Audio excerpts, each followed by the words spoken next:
Now that we've finished enhancing our image in the Develop module within Lightroom, we now can either print it or we can export it as a digital file.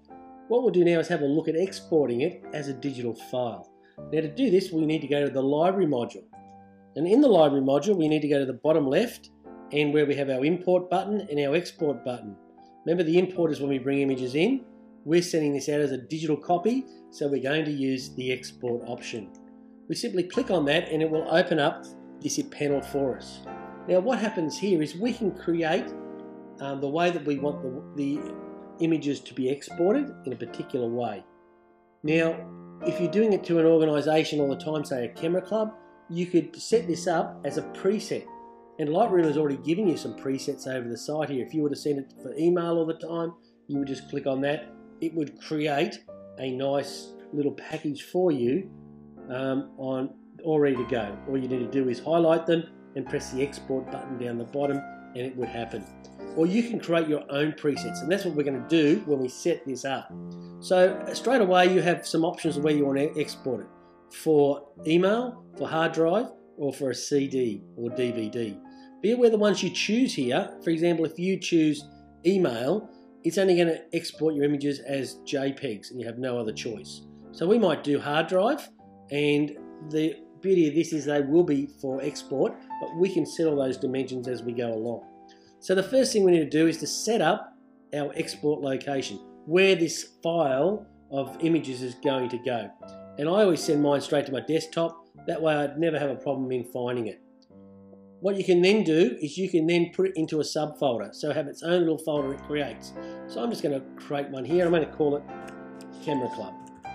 So as if we are doing our images for a monthly competition that we send stuff to.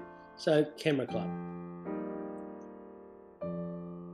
Because it contained illegal characters, and notice that was set up in our options, straight away it changed that to an underscore instead of a space. So that's one of the really good things. Lightroom will go through and fix things up for you as things happen.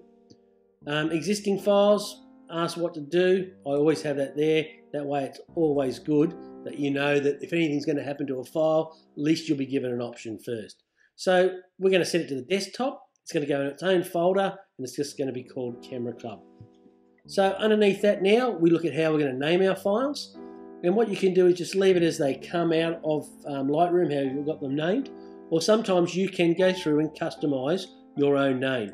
For example, edit, what I've done here is I've typed in my own name and say my members number is 24, which needs to be with the image, and then I have the file name following that. So I can set this up, there's custom text there, there's a whole heap of options that you can use. And it'll show you how it is written, how it will come out at the other end. So once you've done that and you're happy with that, you've got a choice whether you want lower or uppercase extensions. Lowercase is usually the standard that we use. So I'm just going to close these ones down as we do them. Next thing, if you're dealing with video, you'll be able to tick that video box, but I have no need for that at this stage. We then have file settings. How do I want these files to go out? Now I know they're going to be emailed, so I don't want them as DNGs or TIFFs or PSDs because they're going to be too big, or as originals. I want them as JPEGs, so that's the option I choose, and I can choose the quality I want. Remember, the quality you choose, the bigger it's going to be as a file size. The color space, sRGB, Adobe 98 Pro Color, you have these choices. sRGB I'm going to choose because I know these are going to be rejected, and that's the only way the color is going to be seen. Do I have a file? I can actually have a file size limit where I can say how big the file needs to be, especially if I have been given restrictions on file size. At this stage I haven't. So I can set this up that my images are going to be JPEG, color space sRGB, and they're going to be a quality of 88%, so they're going to look pretty good. Underneath that is our image sizing. Now if, for example, they've told me that I need to have it a specific size, then I can just tick this here and I can have the longest edge, I can have the shortest edge, I can have height and width, amount of megapixels to have. There's a number of options that you can have here and you can choose. I usually go the longest edge and I will put that in there and say it's 800 pixels is what they've told me. Resolution 72. You can change that, you can have it in centimeters, but we usually work in inches. So again, I've now told it I've told it where I want to go. I've given it how I want it named.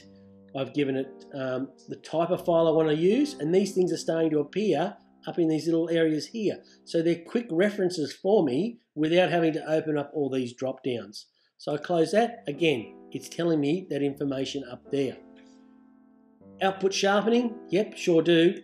You always want a little bit of sharpening, and you get an option whether you're going to use what type of paper. I know these are going to screen, and the amount I want, I just want standard.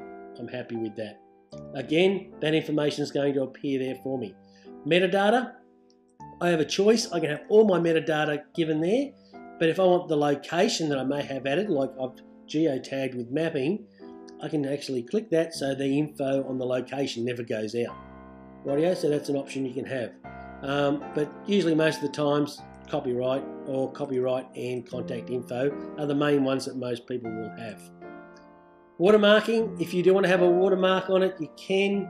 It's up to you. You can go and create your own watermark as well, and it'll go in and it'll show you how they look. And you've got all these options on creating where the watermark in the center of the page. I just like little watermarks. If people are going to take your images, they're going to take them. You're not going to have much say. So yes, you can watermark your images if you like. Just be aware, the user at the other end will get it with that watermark on.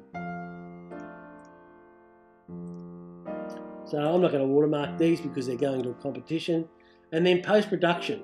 The last thing here is basically what to do, whether to show in a certain bit of software. I've actually got it to do nothing. Rightio, so I just want it to go in that folder and people can open it up and put it where they want it to go. Once I've done that, I've now gone through and set up a profile that I want to send this stuff off. Now what I can simply do is come over here and go add, and this is a preset I've already got, and I can just call it Camera Club, and it's under the user presets. Press create, and there it is right there. Then all I've got to do is come down and select the images I want down the bottom here, and I've already only got one selected. And you must select them before you go in and do this. So if that was the case and I wanted more than this one image, too easy. I've already got it saved as a preset, so I can just cancel out. I can come and select my images. I can now go back here again to export, open it up. There's my preset for Camera Club. Click on it, press export, and those images are being processed up the top here. And it's being processed the way that I want it done.